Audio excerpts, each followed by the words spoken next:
Maksud dari kata dia, Allah itu tidak bisa dicapai oleh pandangan fisik, pendengaran fisik, semua yang berkaitan dengan indrawi. Itulah makna huwa. Oleh karena itu ulama kita yang ahli qalbu sepakat huwa nama Allah. Jadi jangan heran nanti ketemu kiai-kiai Betawi lama, kiai-kiai Banten, kiai-kiai Jawa lama, kiai-kiai Sumatera, mereka berzikir hu Allah. Ya, hu itu surat Al-Ikhlas itu, Pak. Bukan bid'ah, diambil ayat itu huwallah.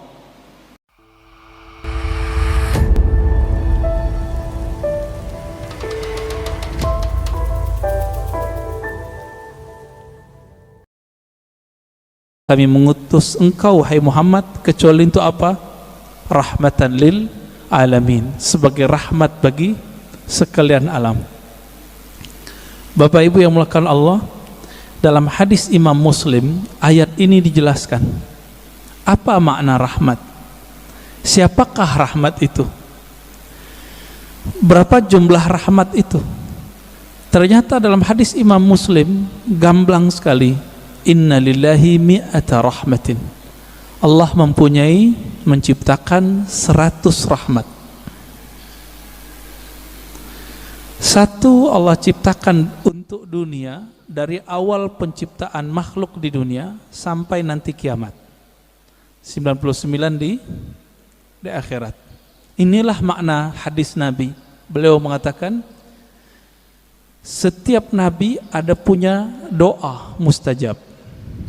Tetapi aku, kata beliau, khaba'tu, aku menyimpan dan menginvestasikan doaku supaya tidak dikabulkan di sini, tapi dikabulkan nanti di sana, di akhirat. Nabi Muhammad yang disebut rahmat bagi alam semesta, ternyata pancarannya bisa 100. Tadi hadisnya berapa? Sesungguhnya Allah menciptakan rahmat 100 macam rahmat. Jadi dari dulu sebelum Nabi Adam dicipta, langit bumi dibuat, itu baru satu rahmat sampai kiamat.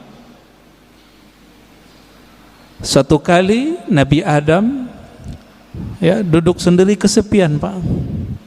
Kesepian, ketiduran. Bangun tidur karena Allah Maha tahu isi hati hambanya, kekasihnya.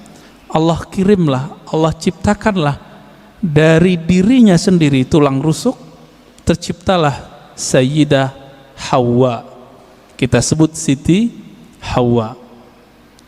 Langsung mau dipegang-pegang itu sama Nabi Adam, tapi belum bayar mahar. Karena itu alam surga, maka di surga yang paling berharga bukan emas, tapi mengirim salam kepada kunci surga. Siapa yang pegang kunci surga?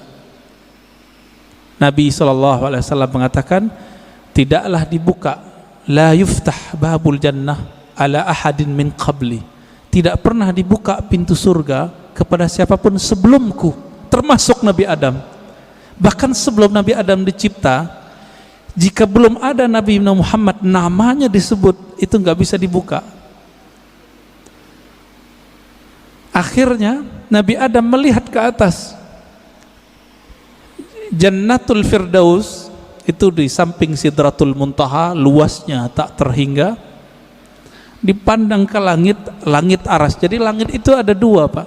Ada langit yang di atas bumi, ada langit aras, disebut Illiyin. Baru dengar ya?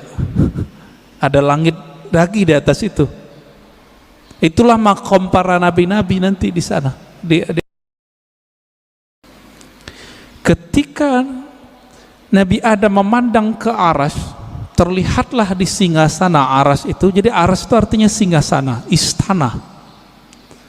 Terlihat di situ nama La ilaha illallah Muhammadur Rasulullah. Maka Nabi Adam ketika ditanya oleh Allah, mana maharmu wahai Adam? beliau bersolawat kepada yang ada namanya, Allahumma salli ala Muhammad, atau di riwayat lain sallallahu ala Ahmad. Allahumma salli ala Ahmad, karena belum lahir fisiknya disebut Ahmad. Lalu dikatakan dalam riwayat Imam Tirmizi, Imam Al-Hakim ya, Imam Al-Hakim An-Naisaburi dalam kitabnya Al-Musadrak, dan menurut beliau hadis ini sahih. Apa kata beliau? Allah bertanya kepada Nabi Adam, sedangkan Allah tanpa nanya sebenarnya sudah tahu. Ini hanya dialog antara hamba dengan Allah Subhanahu wa taala. Apa kata Allah? Hei Adam, kenapa kamu bisa bersolawat kepada Muhammad? Kamu tahu dari mana Muhammad? Jawaban Nabi Adam, ya Rabb, ketika aku memandang ke langit arasmu, aku memandang di situ ada nama Muhammad setelah namamu. Maka aku pastikan, aku yakini pasti itu orang lebih mulia dariku. Lalu aku bersolawat kepadanya. Jadi lebih tua Nabi Adam atau Nabi Muhammad? Kira-kira lebih tua mana Pak? Secara biologis tua Nabi Adam, tapi secara nur lebih tua Nabi Muhammad SAW.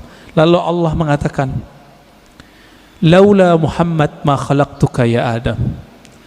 Kalau bukan karena Muhammad itu wahai Adam, aku tidak pernah ciptakan engkau. Nah, inilah makna karena Nabi Muhammad, Nabi Adam dapat rahmat.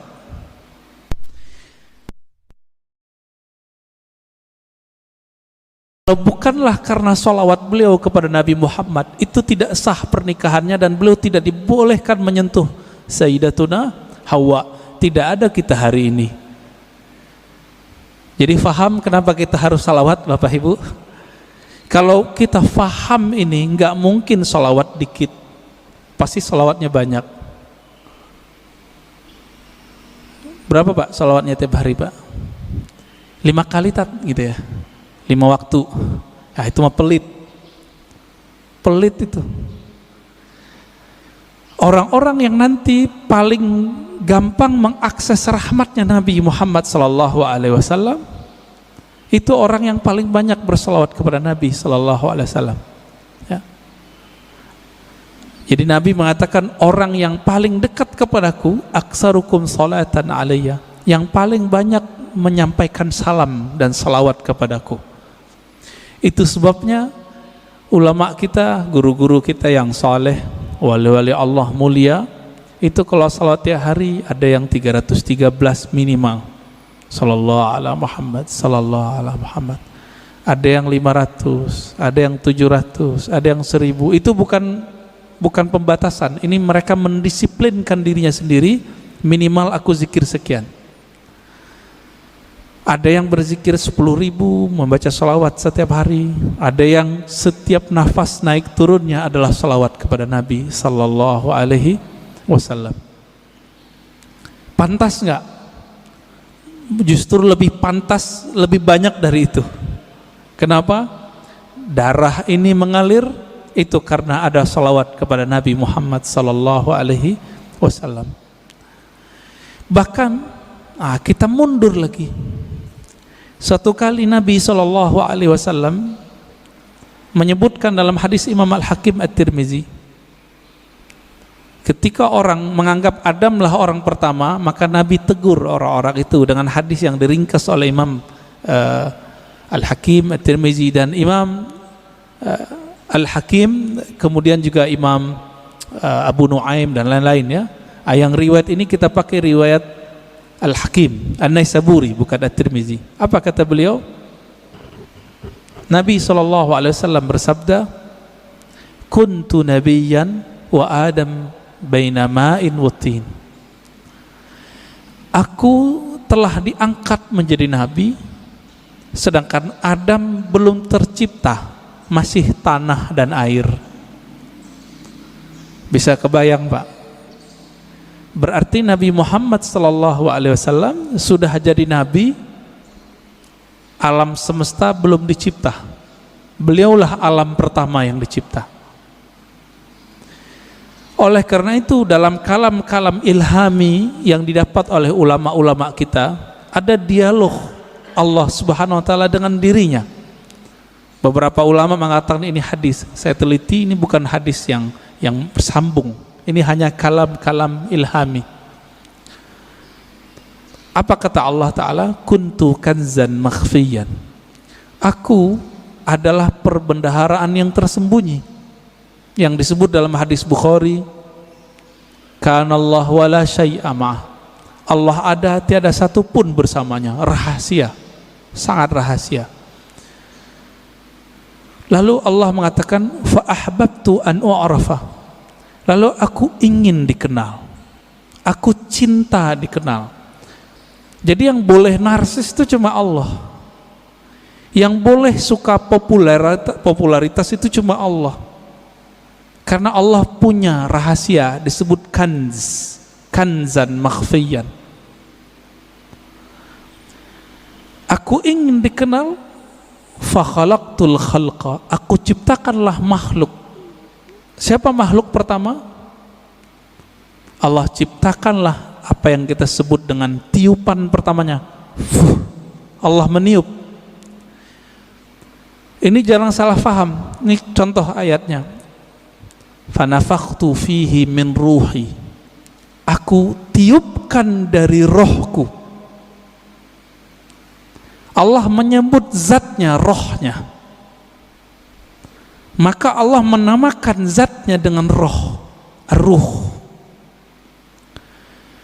Hembusannya itu menjadilah apa yang kita sebut sekarang dengan Nur Muhammad sallallahu alaihi wasallam. Tapi sebelum Nur Muhammad, Allah itu mengenalkan dirinya bahwa dialah Ahad. Qul huwallahu ahad. Jadi hadis kalam ilhami tadi semuanya ada di surat Al-Ikhlas ketika Allah mengatakan Qul huwa. Kenapa bukan Allah dulu tapi huwa dulu? Dalam tradisi bahasa Arab, kata yang zahir mesti lebih awal daripada kata ganti. Huwa artinya dia. Apa arti dia? Ini kata ganti. Allah nama yang zahir. Oleh karena itu Imam Abdul Qahir Al-Baghdadi, Imam Ahlus Sunnah mengatakan, kalau ayat ini dimulai dari huwa, bukan Allah, seperti ayat kursi Allahu la ilaha illa hu, berarti huwa itu bukan nama ganti. Huwa itu adalah nama asli Allah Subhanahu wa ta'ala. Disebut nama zahir juga Pak, nama yang nyata. Huwa itu bahasa Arab artinya dia. Bapak kalau sebut dia dalam bahasa kita, maknanya mirip dalam bahasa Arab. Saya bilang dia, orangnya tampak enggak oleh mata? Ya.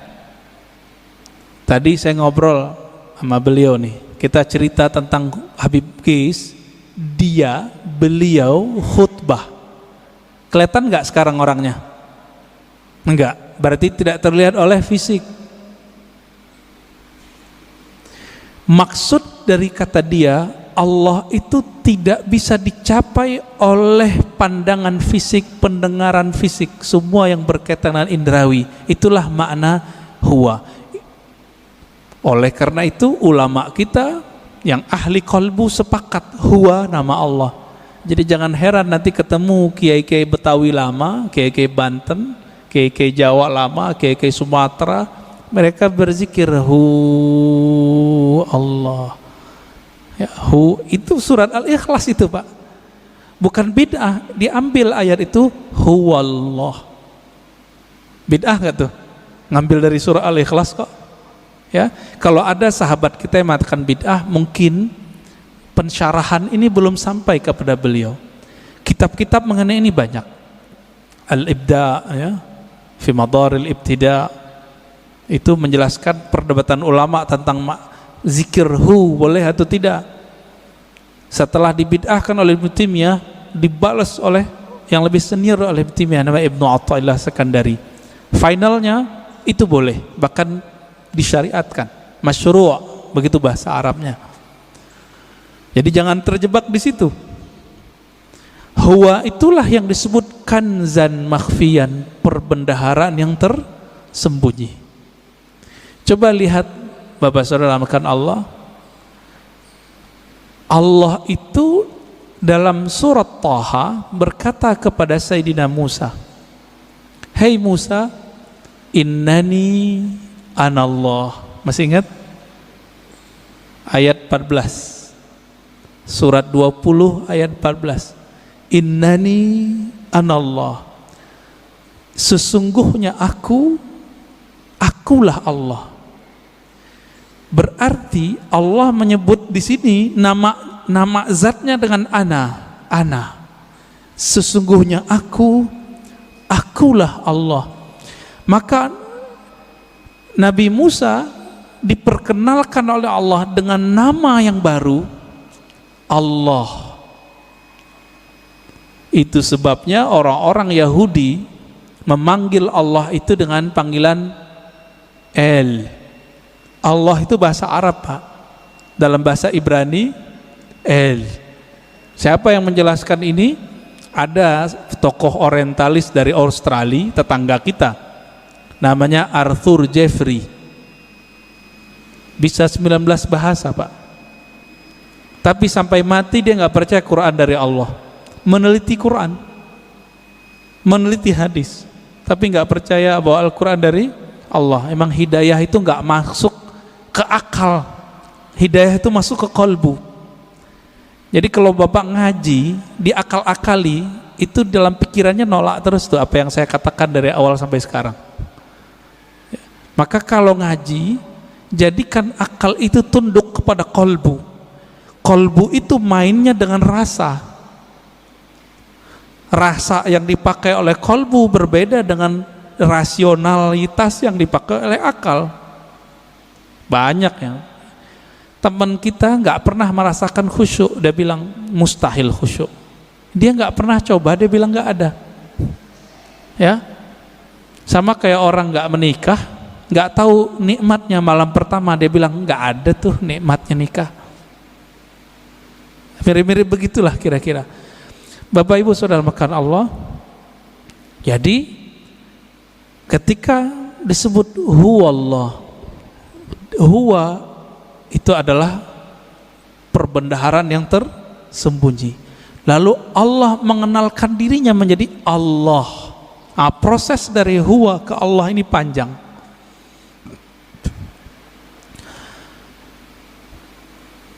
Karena Allah ingin dikenal, maka Allah meniupkan dari ruhnya.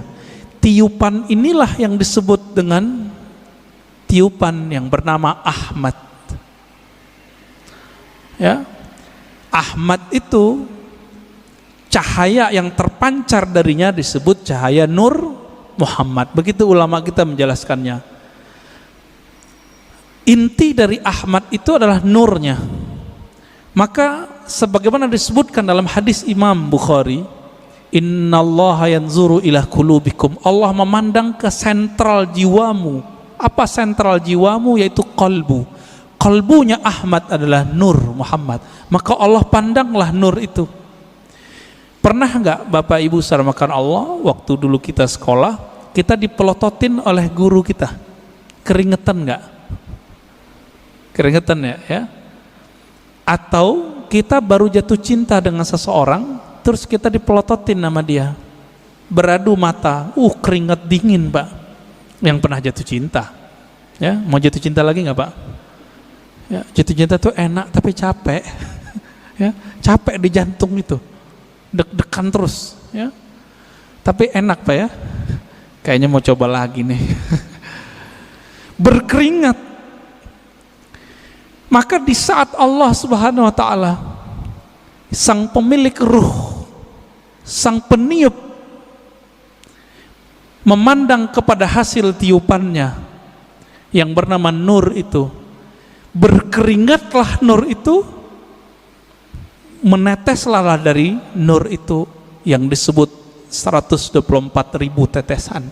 Itulah rahasianya, filosofinya, hikmahnya. Kenapa jumlah para nabi dan rasul 124.000?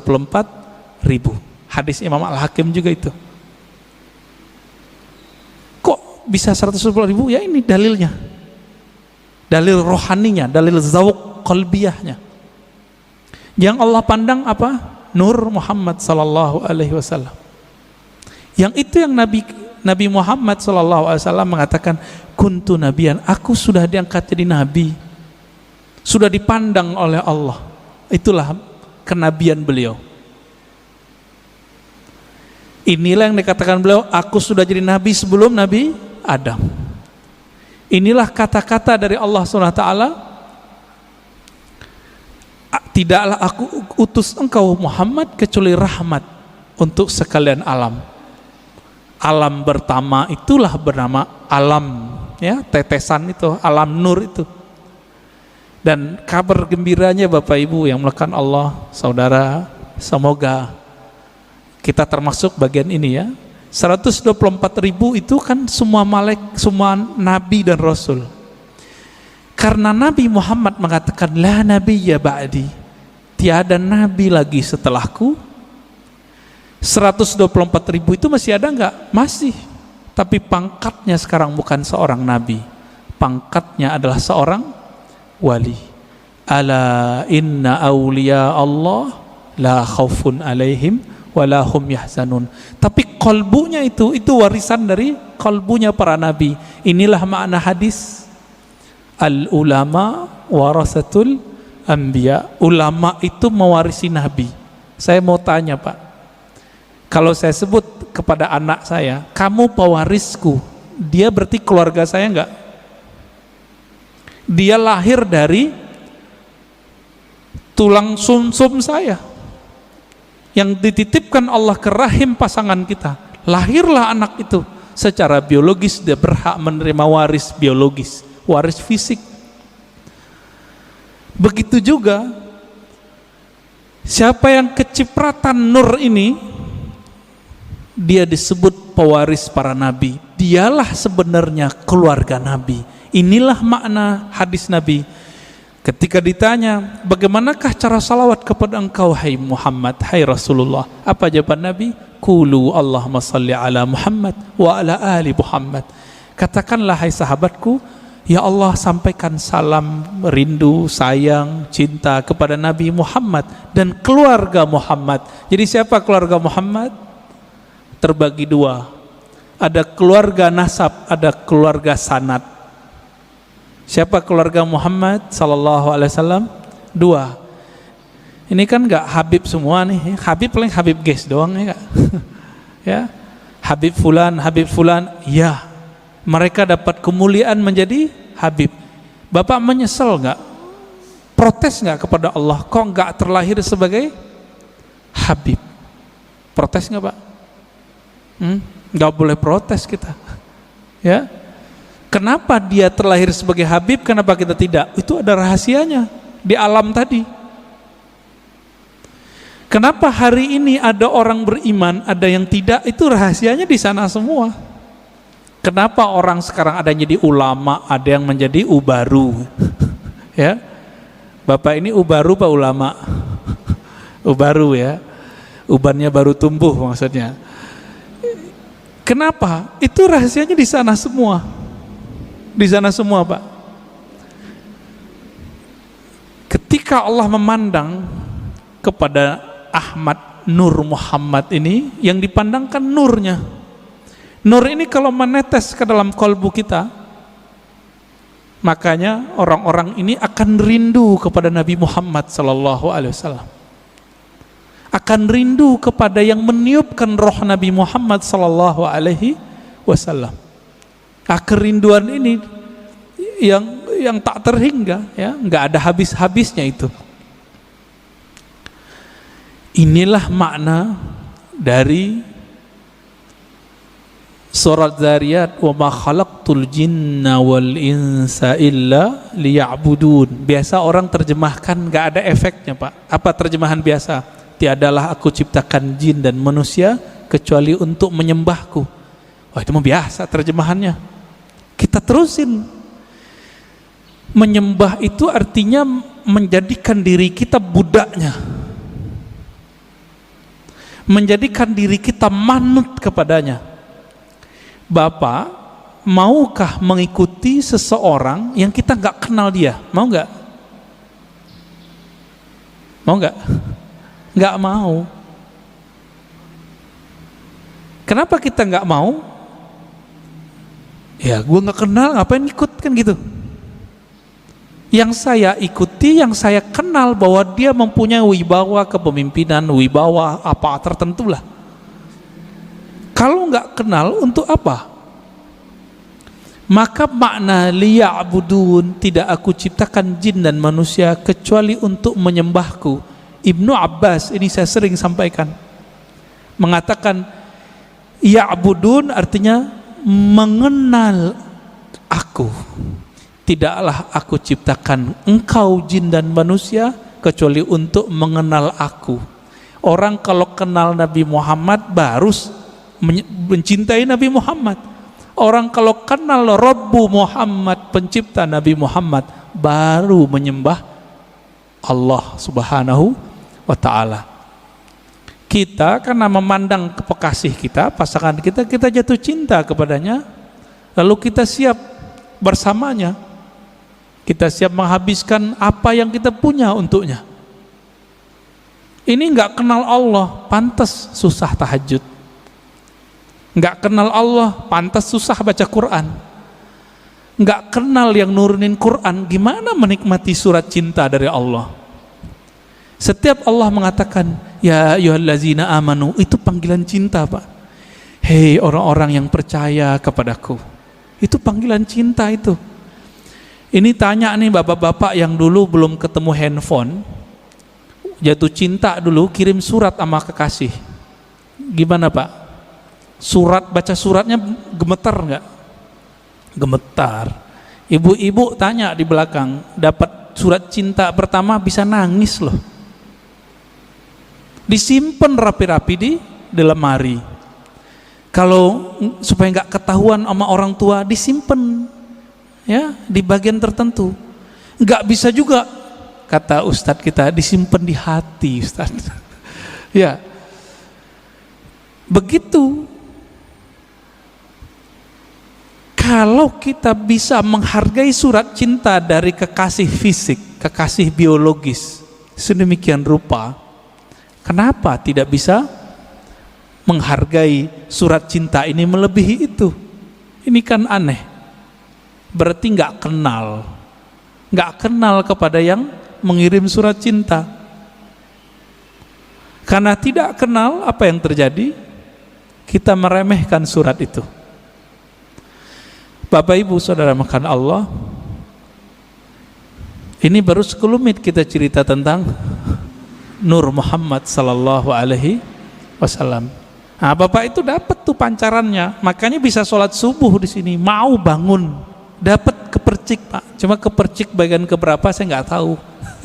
Itu yang ahli Nabi Muhammad dan pewaris Nabi Muhammad yang paling utuh, yang disebut Al-Imam Al-Mahdi. Hanya beliau berdua lah yang mengerti. Ini nih kita pancaran keberapa ini? Kalau emang ada, kalau enggak zombie Pak. Zombie, Bapak tahu zombie? Nah, ini yang disebut khawarij di zaman Rasulullah. Dia sholat sama kita tapi ganasnya bukan main, ya. Beda sama dia kafir, ya. Beda dengan amalannya musyrik. Berpakaian agama, tapi Nabi mengatakan Al-Quran yang dia baca tidak tembus sampai ke dadanya. Gak dapat nur, gak dapat nur. Maka dulu guru kita mengatakan orang-orang yang gak dapat nur ini la naura fi wajhi, di wajahnya tidak ada ketenangan.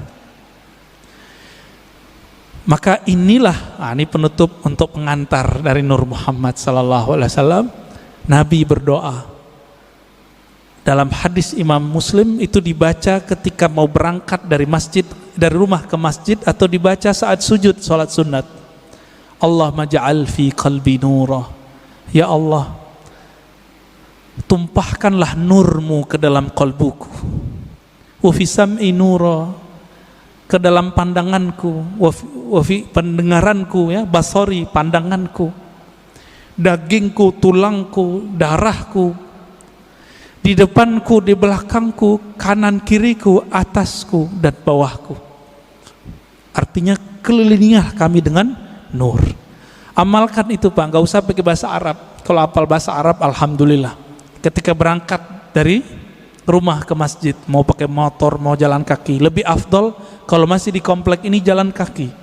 Karena setiap langkah itu bumi ngomong. Cuma Bapak kan nggak denger. Kalau Bapak denger nggak jadi berangkat ke masjid, dikira hantu. Apa kata si bumi? Si tanah ini mengatakan ke tanah di sampingnya, saksikan wahai tanah di sampingku, aku sedang diinjak oleh orang punya nur. Dan ini dikatakan dalam banyak hadis Nabi SAW. Aku diinjak oleh orang yang berzikir kepada Allah, yang ingin berangkat ke masjid-masjid Allah Subhanahu wa Ta'ala. Beruntunglah rumah yang dijadikan masjid Allah, beruntunglah tanah-tanah yang diinjak oleh orang-orang yang menjadi hamba Allah. Mari kenal Allah, karena itulah inti pewaris dari Nur Muhammad sallallahu alaihi wasallam. Udah 40 menit, Ustaz. Udah. Tadi dipesenin belum 40 menit ya. Tafadhal.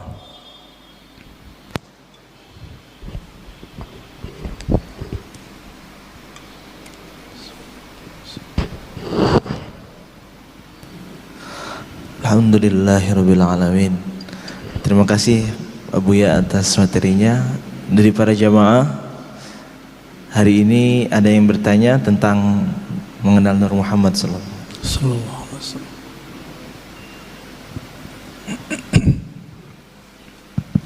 Bismillahirrahmanirrahim. Assalamualaikum warahmatullahi wabarakatuh. Waalaikumsalam warahmatullahi wabarakatuh. Makasih Buya. Dalam. Alhamdulillah. Cukup dalam Ustaz. Alhamdulillah. Ini kajian seperti ini menurut hemat saya jarang Ustaz ya. Alhamdulillah. Ini juga Ustaz juga. Saya barusan bicara sama dia.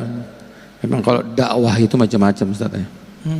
Ada penyemangat, nah, macam Buya ini kan dalam nih.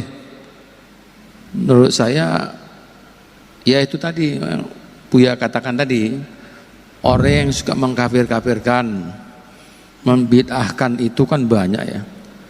Di sini juga ada Ustaz. Tuh, korban ya. Di sini ada Ustaz, enggak nih saya hanya nyampaikan. Di sini ada Ustaz.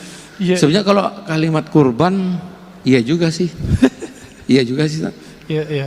Cuman tadi yang Buya katakan tadi, apa ya, ya kita kan sebagai pemeluk agama, kita kan harus menerima aja Ustaz.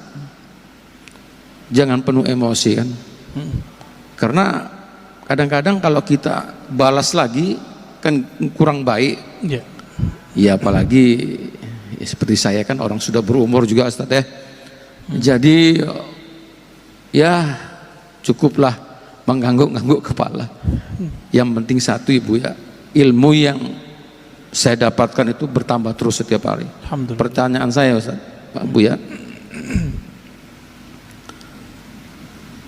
yang saya katakan ini tadi, orang-orang yang suka membid'ahkan itu, tapi saya lihat jarang melihat mengaji, tapi nggak tahu lah ya, mungkin bisa aja dia di Google dan lain sebagainya. Pertanyaan saya ini, orang yang selalu melihat Google itu sana, dia ambilnya dari si sumbernya dari situ aja.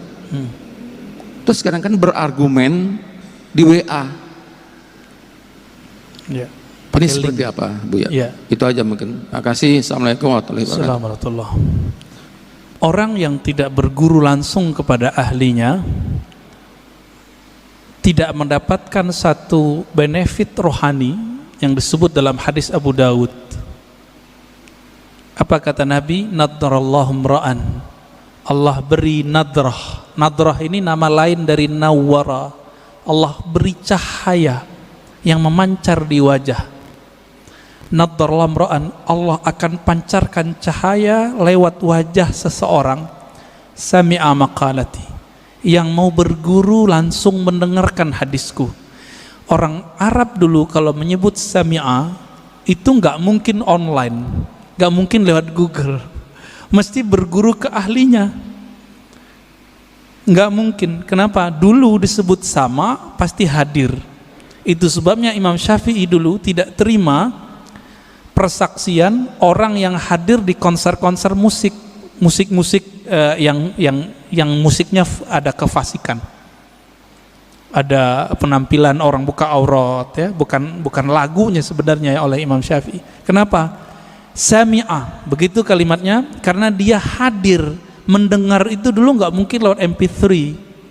Jadi dulu orang mendengarkan musik, melihat para seniman-seniman musik itu dulu, dia sudah bermaksiat lahir batin. Bapak masih ingat kalau yang pernah ke Mesir, di Mesir itu ada tari perut, kebuka, ditonton itu Pak. Imam Syafi'i mengatakan orang yang nonton begitu gak diterima persaksiannya. Kalimat bahasa Arabnya sami'a, karena sami'a artinya dulu pasti offline, pasti ketemu langsung, tatap muka. Itu sebabnya juga ya, dalam hadis ini orang yang tidak mendengar langsung, nggak ada nur Pak di wajahnya. Lihat aja, nggak ada nadrah, nggak ada nadrah. Semakin dia tambah ilmu itu masuknya ke otak. Otak ini bekerja dengan akal, sedangkan hidayah masuk ke kolbu. Beda tuh. Siapa yang mengatakan ini? Imam ahli hadis, ahli kolbu, Imam Abu Hafs As-Surawardi dalam kitab Awariful Ma'arif. Makanya banyak orang berilmu belum tentu dia punya hidayah di kolbunya. Kalau itu yang terjadi, tambah ilmu, tambah sombong.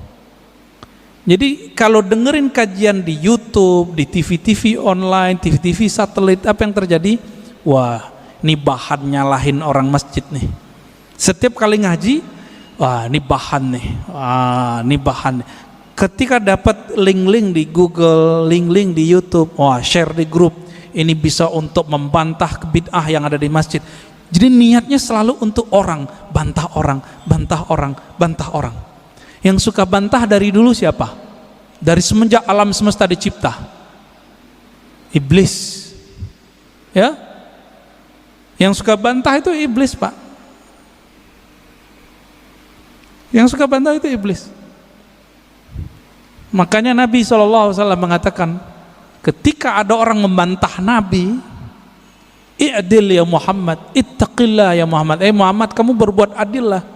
Loh, ada orang berani ngomong ke Nabi, engkau bertakwalah hai Muhammad, berbuat adil lah hai Muhammad. Apa kata Nabi?